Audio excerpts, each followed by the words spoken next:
Hi, hello, welcome back to Learnino.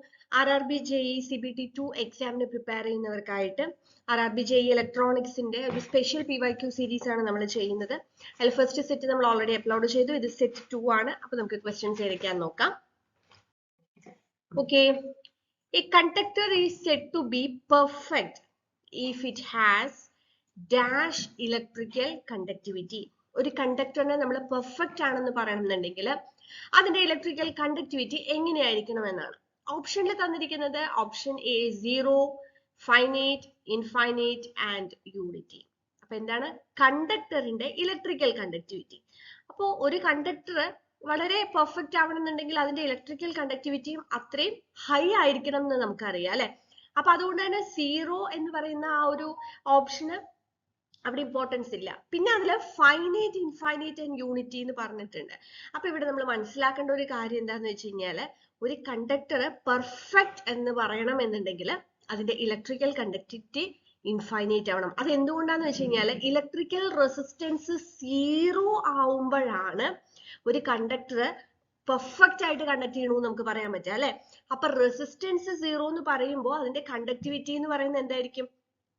അതിന്റെ reciprocal ആയിട്ട് വരും അല്ലെ. 0 റെസിസ്റ്റൻസ് എന്ന് പറയുമ്പോൾ കണ്ടക്ടിവിറ്റി എന്തായിട്ട് വരും? കണ്ടക്ടിവിറ്റി ഇൻഫൈനൈറ്റ് ആവും, അത്രേ ഉള്ളൂ. സോ പെർഫെക്റ്റ് എന്ന് പറയുന്നത് ഒരു conductor is said to be perfect എന്ന് പറയുന്നത് it has infinite electrical conductivity.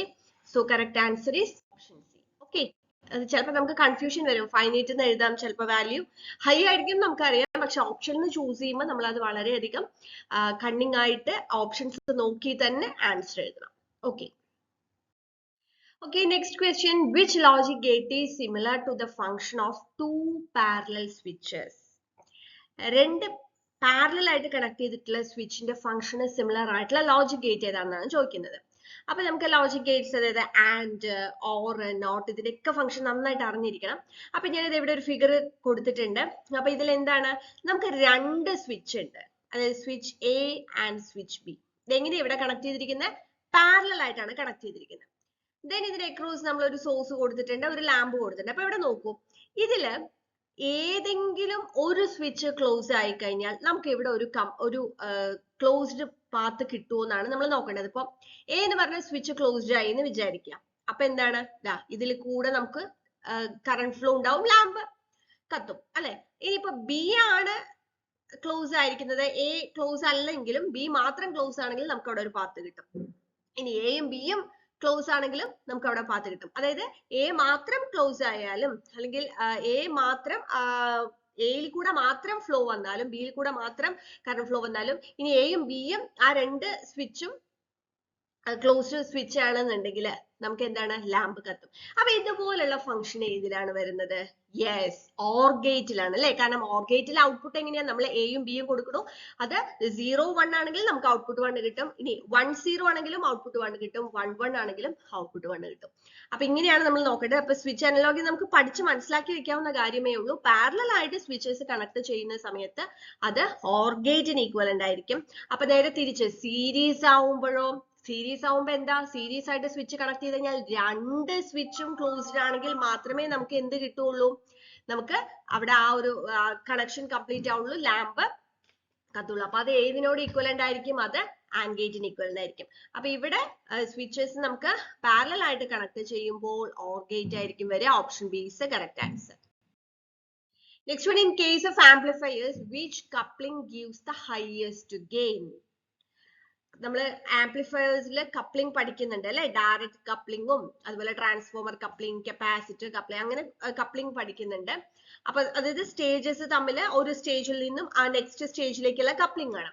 അതിൽ ഹയസ്റ്റ് ഗെയിൻ വരുന്നത് ഏതിനാണെന്നാണ് ചോദിക്കുന്നത്. Options resistance coupling, transformer coupling, impedance coupling and capacitance coupling. So the correct answer is transformer coupling. ട്രാൻസ്ഫോമർ കപ്ലിംഗിലാണ് നമുക്ക് ഹയസ്റ്റ് ഗെയിൻ വരുന്നത്. Okay. Next one, the number of unused states in an n-bit Johnson counter. Important question ആണ്. അതായത് ഒരു n-bit Johnson counterൽ unused ആയിട്ട് വരുന്ന States എത്ര ഉണ്ട് എന്നുള്ളതാണ് ചോദ്യം. അപ്പോൾ ഒരു n-bit Johnson counterൽ നമുക്ക് total number of possible States എന്ന് പറയുന്നത് n-bit രജിസ്റ്റർ, അതായത് 2 raised to n ആണ് വരിക. ഓക്കെ. അപ്പോ ഈ 2n നമുക്ക് ഇതില് 2n സ്റ്റേറ്റ്സ് മാത്രമേ എന്താണ് യുണീക് സ്റ്റേറ്റ്സ് ആയിട്ട് വരുന്നുള്ളൂ. അപ്പൊ ബാക്കിയുള്ളതൊക്കെ അൺയൂസ്ഡ് സ്റ്റേറ്റ്സ് ആയിരിക്കും. അതായത് 2n സ്റ്റേറ്റ്സ് ആയിരിക്കും പോസിബിൾ സ്റ്റേറ്റ്സ്.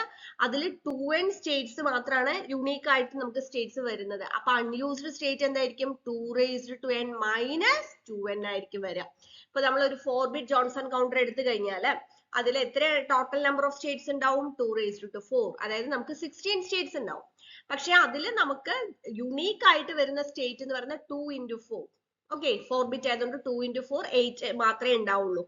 അപ്പോ ബാലൻസ് വരുന്ന അൺയൂസ്ഡ് സ്റ്റേറ്റ്സ് എന്തായിരിക്കും 16 minus 8 സ്റ്റേറ്റ്സ് ആയിരിക്കും വരിക. അപ്പൊ ജനറൽ ആയിട്ട് പഠിക്കുക. ഇത് ജനറൽ ആയിട്ട് ചോദിക്കാം, അല്ലെങ്കിൽ ചിലപ്പോൾ ഏതെങ്കിലും ഒരു ഇത്ര ബിറ്റ് 4-bit എന്നോ അങ്ങനെ പറഞ്ഞിട്ട് ചോദിച്ചാൽ നമുക്ക് ആൻസർ എഴുതാനായിട്ട് സാധിക്കണം. So here from the options, option A is the correct answer. Next one, how many digits in binary notation are required for the decimal number 17?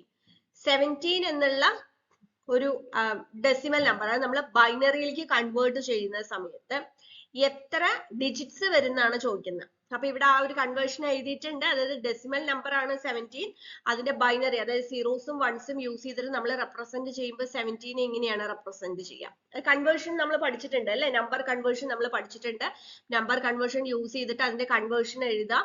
Conversion എഴുതിയിട്ട് അതിൽ എത്ര ഡിജിറ്റ്സ് ഉണ്ട് എന്നുള്ളത് നോക്കുക. അത്രേ ഉള്ളൂ, ഈസി ആണത്. നമുക്ക് എത്ര ഇതിൽ ശരിക്കും പറഞ്ഞാൽ കൺവേർട്ട് ചെയ്തിട്ട് ആൻസർ കിട്ടണമെന്നൊന്നും ഇല്ല. നമുക്ക് എത്ര ഡിജിറ്റ്സ് ഉണ്ടാവും എന്ന് അറിഞ്ഞാൽ മതി. അപ്പൊ നമ്മൾ 2 bits വെച്ചിട്ട് അല്ലെങ്കിൽ 2 digits വെച്ച് എത്ര നമ്പർ വരെ എഴുതാം, 3 digits വെച്ച് എത്ര എഴുതാം, 4 digits വെച്ച് എത്ര നമ്പർ വരെ എഴുതാം എന്നൊക്കെ പഠിച്ചു വെച്ച് കഴിഞ്ഞാൽ പിന്നെ ഇത് ഈസി ആയി. So correct answer is option D. Next, a diode for which you can change the reverse bias and then vary the capacitance is called. Important question ആണ്. അതായത് ഏത് ഡയോഡിലാണ് നമുക്ക് റിവേഴ്സ് ബയസ് ചേഞ്ച് ചെയ്തിട്ട് അതിന്റെ കപ്പാസിറ്റൻസ് ചേഞ്ച് ചെയ്യാൻ പറ്റുന്നത്?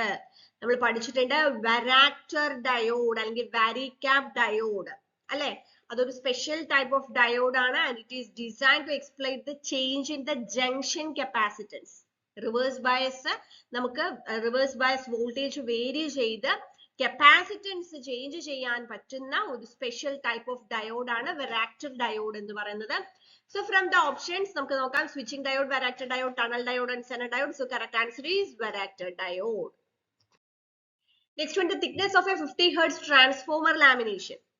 ഒരു 50 Hz transformer lamination thickness എങ്ങനെയായിരിക്കും? ഒരു 0.2 mm to 0.5 mm ആണ് വരുന്നത്. ഓപ്ഷനിൽ 0.9 mm, 0.15 mm, 3.5 mm and 0.35 mm എന്നാണ് കൊടുത്തിരിക്കുന്നത്. അപ്പൊ 0.2 mm to 0.5 mm ആണ്. അപ്പൊ അതിന്റെ ഇടയിൽ വരുന്ന ഒരു വാല്യൂ എന്ന് പറയുന്നത് ഓപ്ഷൻ ഡി ആണ്. സോ ഓപ്ഷൻ ഡി നമുക്ക് കറക്റ്റ് ആയിട്ട് കൊടുക്കാം. Next, which material has the highest electrical conductivity? ഇത് എപ്പോഴും ചോദിച്ചു കാണുന്ന ഒരു ക്വസ്റ്റ്യൻ ആണ്. ഹയസ്റ്റ് ഇലക്ട്രിക്കൽ കണ്ടക്ടിവിറ്റി ഏതിനാണ്? Steel, silver, aluminium, lead. ഏതാണ് ഹയസ്റ്റ് ഇലക്ട്രിക്കൽ കണ്ടക്ടിവിറ്റി ഉള്ളത്? AG, അതായത് സിൽവറിനാണ് ഹയസ്റ്റ് ഇലക്ട്രിക്കൽ കണ്ടക്ടിവിറ്റി ഉള്ളത്. അപ്പൊ ഇതെന്ന് പറഞ്ഞു കഴിഞ്ഞാൽ നമുക്ക് ഹൈ പെർഫോമൻസ് ആപ്ലിക്കേഷൻസിലൊക്കെ, അതായത് high quality connectors, circuit boards, വയേഴ്സിലൊക്കെ സിൽവർ യൂസ് ചെയ്യാം. നമുക്കറിയാം സിൽവർ കോസ്റ്റ്ലി ആണ് അല്ലെ. അപ്പൊ നമ്മൾ ഡൊമസ്റ്റിക് പർപ്പസിനൊന്നും നമ്മൾ അധികം സിൽവർ അങ്ങനെ യൂസ് ചെയ്യാറില്ല. പക്ഷെ ഹൈ പെർഫോമൻസ് ആപ്ലിക്കേഷന് ഹൈ ക്വാളിറ്റി കണക്ടേഴ്സിലോ സർക്യൂട്ട് ബോർഡ്സിലോ ഒക്കെ നമ്മൾ സിൽവർ ആണ് യൂസ് ചെയ്യുന്നത്. അതിന്റെ റീസൺ highest electrical conductivity ഉള്ള മെറ്റീരിയൽ ആണ് silver. Okay, so correct answer is option B, silver.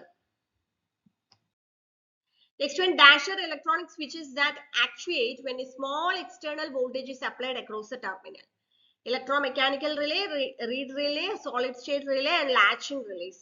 അപ്പൊ ഇതില് ഏതാണ് that actuate when a small external voltage apply ചെയ്യുമ്പോൾ actuate ചെയ്ത്? Solid state relay. Option C is the correct answer. And the last question is, semiconductor has generally dash valence electrons. Semiconductorle എത്ര valence electron ഉണ്ടാവും? നമ്മൾ semiconductor പഠിക്കുന്നുണ്ട്, silicon, germanium, ഇതൊക്കെ പഠിക്കുന്നുണ്ട്. ഏത് ഗ്രൂപ്പിൽ വരുന്നത്? 14th ഗ്രൂപ്പിൽ, പീരിയോഡിക് ടേബിളിൽ 14 എലമെന്റ്സ് ആണ് അല്ലെ. അപ്പൊ ഇതിന് എത്ര valence electron ആണ് വരുന്നത്? 4 valence electrons ആണ് വരുന്നത്.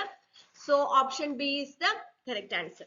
So ഇപ്പൊ നമ്മൾ ഡിസ്കസ് ചെയ്തതൊക്കെ പ്രീവിയസ് ഇയറിൽ RRB JEE ഇലക്ട്രോണിക്സ് CBT 2 ചോദിച്ച ചോദ്യങ്ങളാണ്. അപ്പൊ നിങ്ങൾക്ക് ഏകദേശം ആ പാറ്റേൺ മനസ്സിലാവാനാണ് നമ്മൾ അത് എടുത്ത് പഠിക്കുന്നതിനോടൊപ്പം നമ്മൾ ഫാക്ട്സും പറയുന്നുണ്ട്. അപ്പൊ ഇതുപോലെ നമ്മൾ ഈ ഒരു സീരീസിൽ പ്രീവിയസ് ഇയർ ക്വസ്റ്റ്യൻസിൽ ഇലക്ട്രോണിക്സ് എന്നുള്ള ക്വസ്റ്റ്യൻസ് എല്ലാം ഡിസ്കസ് ചെയ്യുന്നുണ്ട്. അപ്പൊ ഒരു വീഡിയോ പോലും മിസ് ചെയ്യാതെ നന്നായിട്ട് മനസ്സിലാക്കി പഠിക്കാം.